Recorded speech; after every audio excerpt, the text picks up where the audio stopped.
There's no such thing as taking a break in the golf betting community. We got to make some picks to help the bettors this week at the Travelers Championship. So that's what we're going to do on the Golf Bet Roundtable. Do you want to pick the stars? We'll discuss.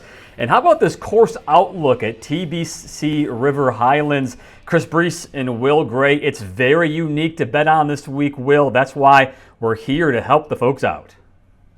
Yeah, all the models and handicaps you used for last week at Oakmont for the U.S. Open, when par is your friend and you're working on bogey avoidance, flip it on its head this week. It is red numbers. It's a birdie barrage. You got to go low, all gas, no brakes. So I know that a lot of the players are exhaling a little bit, heading to beautiful Cromwell after a sluggy and muddy week outside Pittsburgh. But yeah, there's a ton for us to dive into. The final signature event of the year.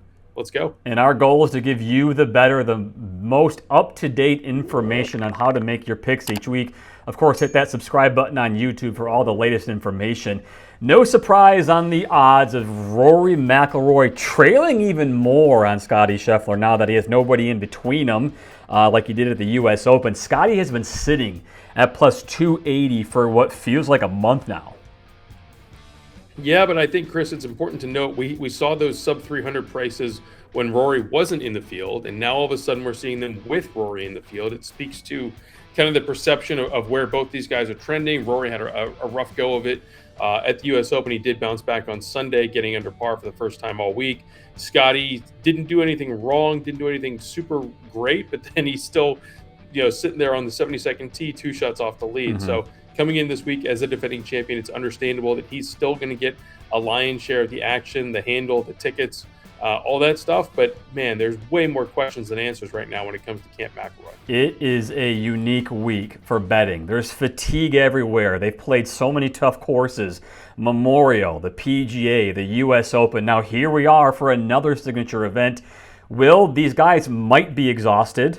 They might feel great. They're a lot younger than you and I are. Let's handicap how to bet this week, because it's not the kind of course that we've seen the last handful of weeks. It's not a major. You get 4 rounds.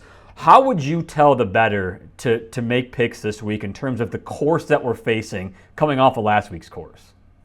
I think that no-cut element is something to factor in, knowing that these guys are going to be able to go to Connecticut and go to TPC River Highlands with the understanding that they can ease into things.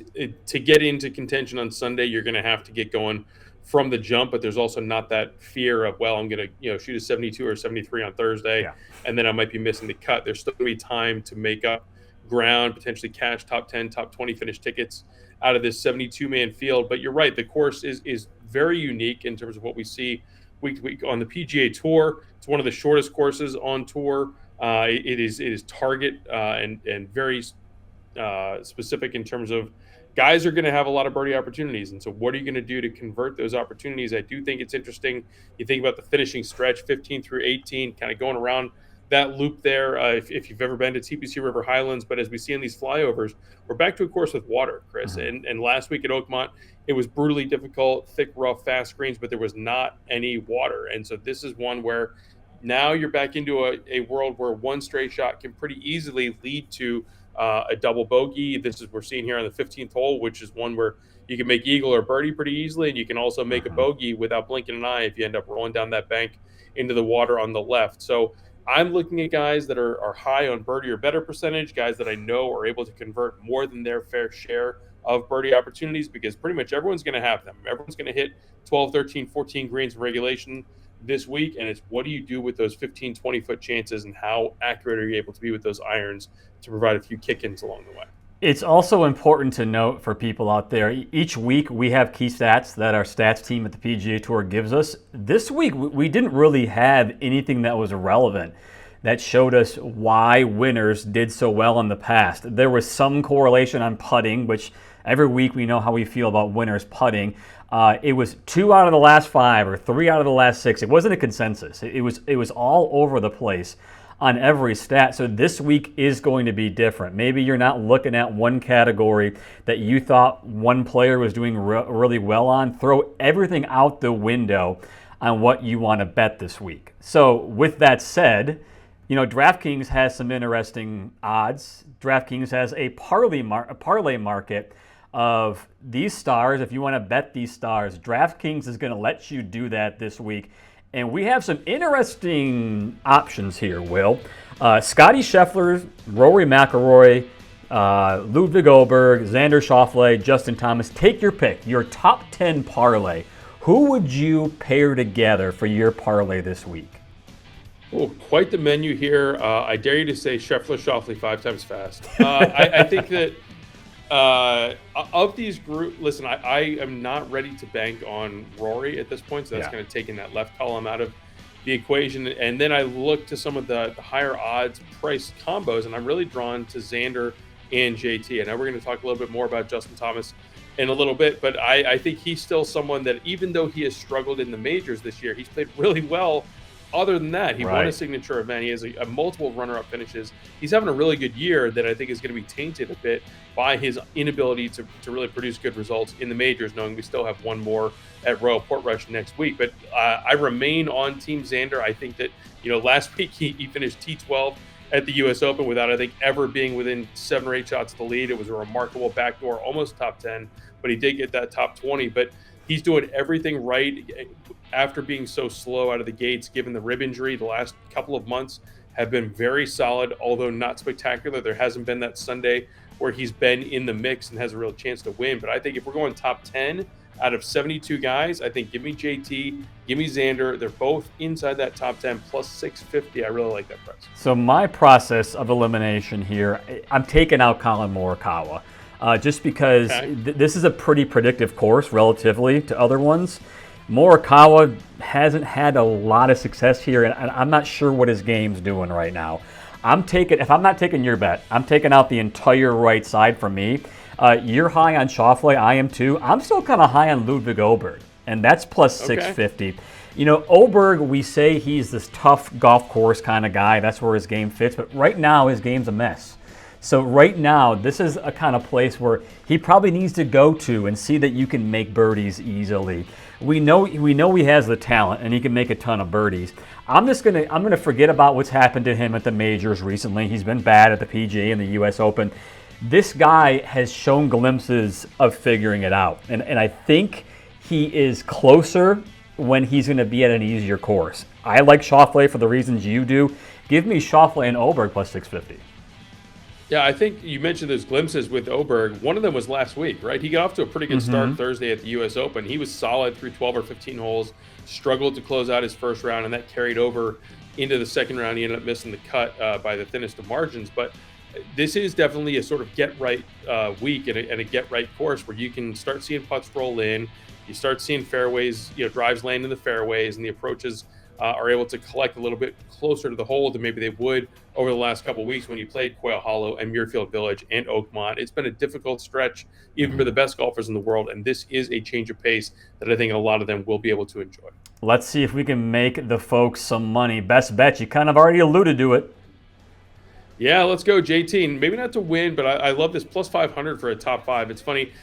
He missed the cut last week at Oakmont, and he stayed on Saturday and was banging balls in the range. He had like 3 bags of balls. So I went out with a couple of reporters, and we talked to him and just kind of picked his brain of where he's at. And he actually seemed like he was in a pretty good spot. He said he's so looking forward to getting to Cromwell and TPC River Highlands because it was such a mental exercise, kind of dealing with the grueling grind of Oakmont. So I think he's looking forward to this. As we said, he's had some really good success this year outside of the majors, highlighted by that playoff win at another signature event, the RBC Heritage. But Chris, I love the fact that he is leading the tour in birdie or better percentage. He is able to put circles on the scorecard with great frequency. He's had some trouble, especially last week, in avoiding the squares, but I feel really confident that the birdies are going to be there. This is a course where he has played pretty well in recent years, and I think that this is one that he is looking forward to specifically as a change of pace and not really going to dwell much on last week's missed cut. Yeah, I don't think anybody with any pick you make this week, don't take last week into effect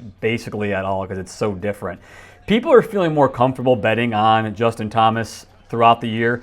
They're feeling less comfortable about my top 10 pick, but hear me out with Patrick Cantlay. I have identified 4 Patrick Cantlay golf courses where he just turns it on. RBC Heritage, Memorial, this one, and Genesis at Riviera. Those are his places. Yep. This is one of them. T5 last year, a T4 the year before, top 15s in each of the 4 years before that. Cantlay really cannot figure out how to play the tough golf courses right now, per se. He has that niche where he goes to places where he starts to figure it out because he feels comfortable there. The quartile rule here, right? Not quite the quartile. He's got to beat, 70% of the field here. For a top 10, for plus 220, I don't think he's playing that poorly. That his major results have shown, like at the PGA and at the U.S. Open. I don't think that's indicative of how he can play at a place like this, and I think he turns it on relatively well enough to get a top 10. I wish you well. I will not be joining you on this one, but I will say, remember, this is where it all started for Patrick Cantlay. He shot a 60 at this tournament as an amateur back when he was at UCLA. He just finished runner-up at the U.S. Amateur. So this is really where it all started for him. Is a ton of really good vibes. Even though it's a course where he hasn't won before, he has had some incredible success. Let me see if I can talk you into this one. Akshay Bhatia for a top 10 at 5-1 odds. So Akshay, if you look at the stats, this course is all about a combo of iron play and putting. You agree? Yep. Okay. He's near the top if you want to put together a parlay itself, so to speak, of putting and iron play. He's top 25 in iron play. He's top 15 in putting right now. His driver has let him down this year. That's why he has not been in the top of leaderboards. Let's not forget his T3 at the Players, by the way. This is a guy who comes to a place where he was top 5 last year. He loves birdie fests. He plays well when the scores are low. And Bhatia is getting no respect, and I understand why, at 5-1. But if you want to spark somewhere, this is the kind of place where Bhatia can realize that he's a good golfer, doesn't have to lean on that driver, can hit the irons well enough and make his putts. And this is a revenge game of sorts for Akshay, right? Remember last year he was in the mix among the leaders after 54 holes. He was in that final group with Scotty Scheffler and Tom Kim. They kind of raced by him, ended up in a playoff, and Akshay faded down the board a little bit. So, listen, this is a course where just a year ago, through 54 holes, he was ideally positioned, seemed like he had a really good chance to win. There's a little bit of a bittersweet element to that, given how he wasn't able to continue that into the final round. But I think for all the reasons you laid out, this is a course where when he's firing on all cylinders, should be able to fit his game pretty well. I got to sound the alarm for the viewers here for Will's next prop bet. Dare we say we're getting back on the Cameron Young bandwagon? I know it's top 10. Small doses. You still picked him. Small doses. Small doses. This is fine. Listen, the guy just had a really good week at the U.S. Open, and now we go to a course where he shot a 59 last year, right?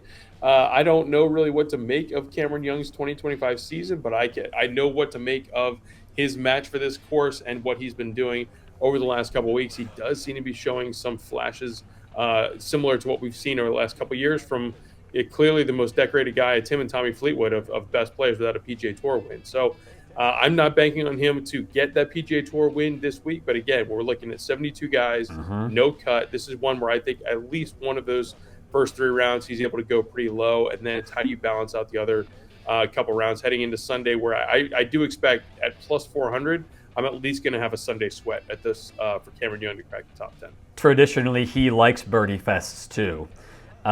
When it comes to winners, your winner loves every kind of golf because Sepp Straka's been pretty good all year long.